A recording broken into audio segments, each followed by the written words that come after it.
Good morning.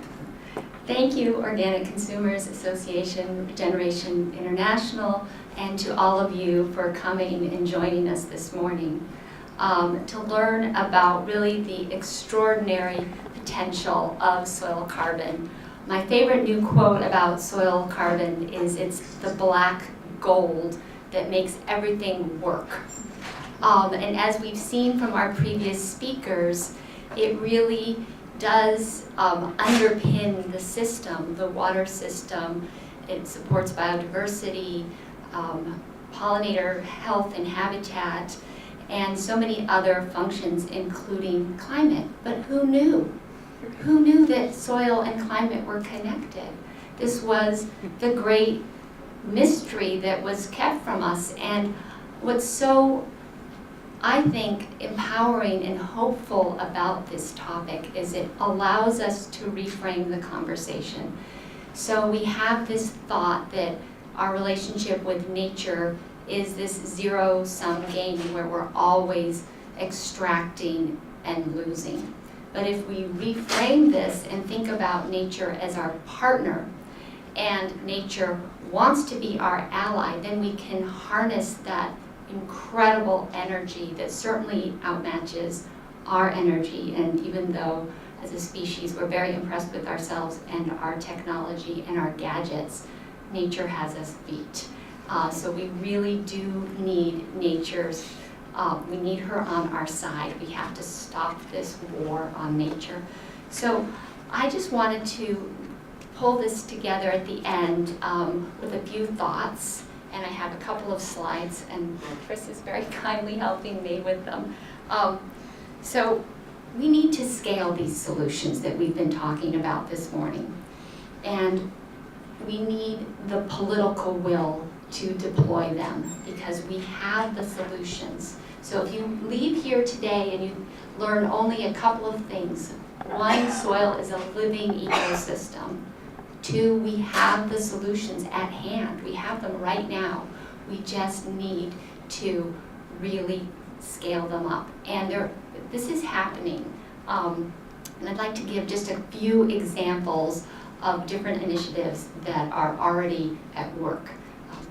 So around the country, farmers and ranchers now have this opportunity to implement carbon farm plans, and this is something that was developed at Colorado State University called the Comet Planner. And so that can customize for your particular farm how you can become a carbon farmer. One of our international colleagues, John D. Liu, based in Beijing, has this wonderful concept of having these ecosystem restoration camps, which would be sort of like woofing, which is where you go around to the organic farms around the world and you volunteer your time. This would be, you would go to a degraded landscape. The first one he's planning will be in Spain.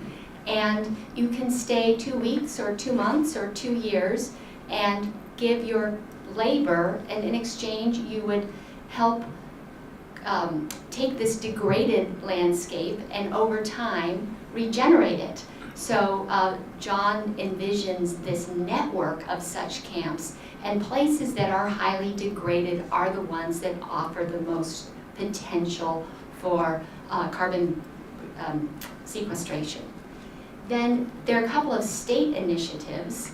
California, where I'm from, actually today up in Sacramento, there's a statewide meeting for this Healthy Soils initiative that we passed last year, and in coalition, a number of groups have been working for a long time, including Center for Food Safety, to use some of the cap and trade money that we have in California and direct it to agriculture and direct it to soil. So we have $7.5 million that will be spent this year, 2017. It's not a lot of money, but it's enough to get us started, and it certainly is something that could be replicated in other states. Last year, the state of Vermont introduced a really interesting bill.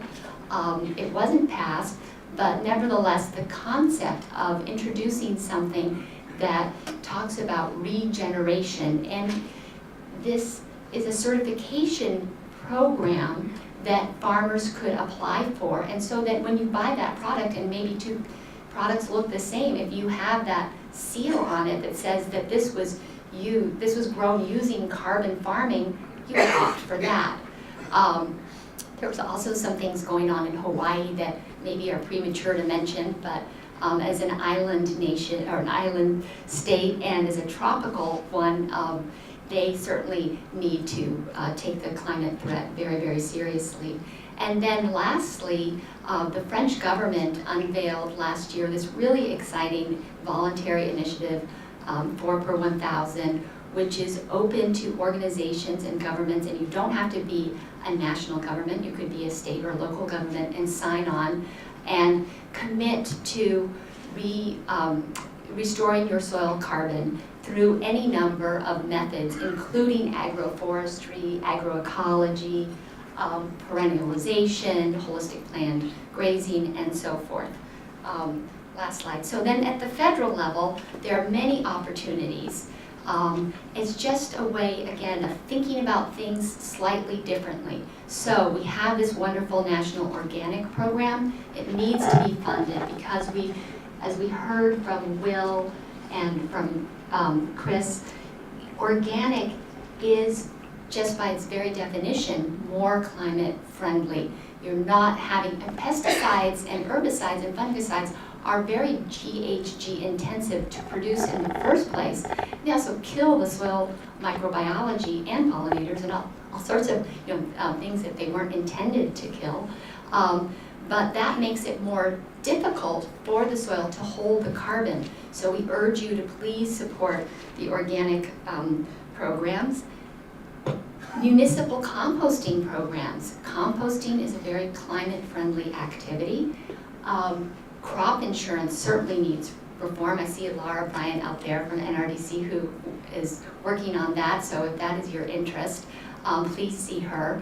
But cover cropping, sometimes there are disincentives to cover cropping, even though, as our colleague from NRCS was saying, cover cropping is one of the recommended practices. So pay attention to the Farm Bill. There are all sorts of opportunities to make it more climate friendly.